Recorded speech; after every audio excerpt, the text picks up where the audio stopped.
Alright, if you're into monster catching games, you probably know the feeling.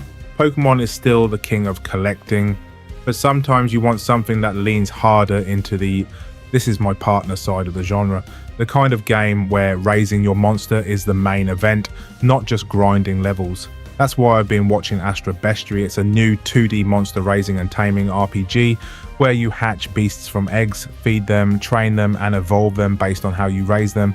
And the big thing is it has a camp system that feels way closer to Digimon World style monster raising than a typical catch everything and sweep the map setup. So let me walk you through what Astra Bestiary is, what the monster raising loop looks like, why the camp matters, and why Pokemon fans should keep this on their radar. Astra Bestiary drops you into a world with the ruins of a lost civilization called Ecelion. Your whole journey is basically tied to building out your bestiary, like a living journal of the creatures you find in the world you're picking apart as you explore, and it's not built like a straight line. The Steam page calls it a perilous, non-linear world, and that's the vibe you get from watching demo gameplay too. You're exploring, finding eggs, managing supplies, and deciding how deep you want to push into dangerous areas before you go back to camp and recover. Now, if you're a Pokemon fan, the first question is always, okay, what's the hook? For me, it's that Astra Bestiary treats beasts like something you raise over time, and it's willing to build the game around that. You're not just catching fully formed monsters and stacking a team of 6, you're hatching them, guiding their growth, and your choices actually matter for what they become. And yes, the game leans into that classic monster game fantasy, raise them into absolute monsters.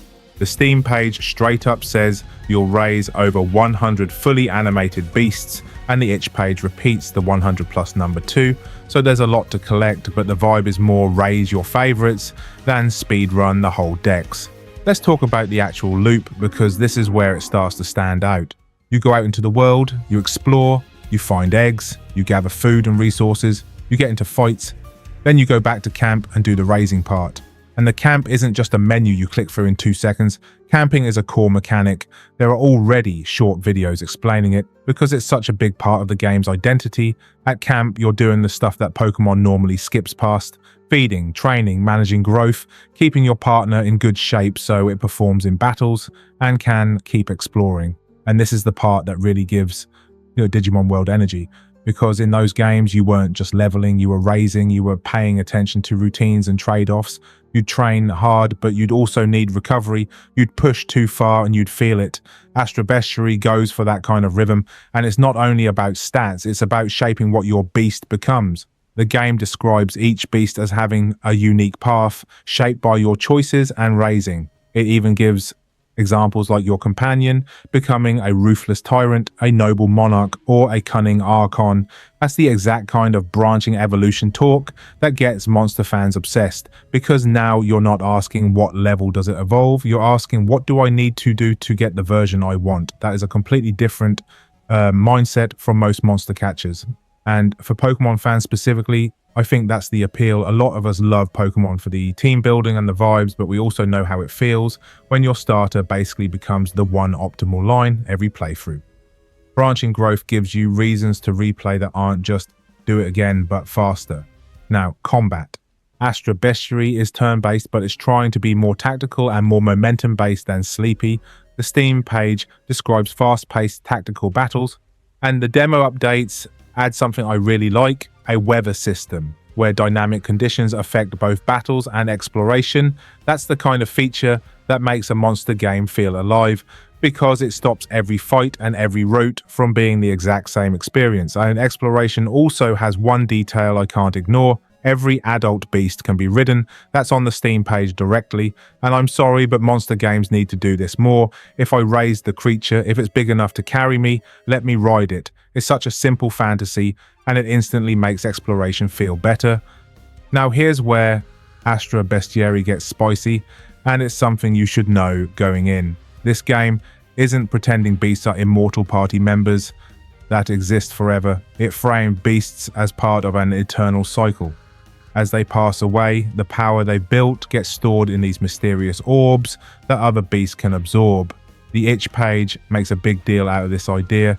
Death isn't the end, it's part of the system, and the next generation gets stronger.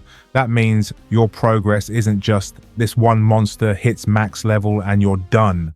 It's more like building a lineage. Raising a beast matters, even if that beast doesn't stay with you forever, because what you built can be passed on. And if you're the kind of player who loves breeding systems, inheritance systems, or making a perfect build over multiple generations, Astra Bestiary is clearly leaning into that. The Steam community updates even mention that silver and gold beast orbs can be used with partners to select specific skills and traits to pass down for better customization. So this isn't just the next beast gets some bonus XP, it's more like I'm deliberately building the next partner with the traits I want. That's the kind of long-term planning Pokemon fans usually end up doing through breeding, IVs, natures, and egg moves. Astra Bestiary is basically saying, yeah, we like that mindset. Here's a version of it that fits our world. Now, where can you actually play it? There's a demo. Steam has a download Astra Bestiary demo button right on the store page, and the itch page also has the demo available to download, and the devlog for the demo release says the demo includes over 40 creatures to raise and battle, 4 zones to explore, and the campaign leads up to the first trial, so you can get a real feel for the loop right now. As for release, the Steam page lists the planned release window as Q3 2026. So here's my take, aimed directly at Pokemon fans. If what you love most is the collecting checklist, the gym badge structure, and the familiar formula, Astra Bestiary isn't trying to be that.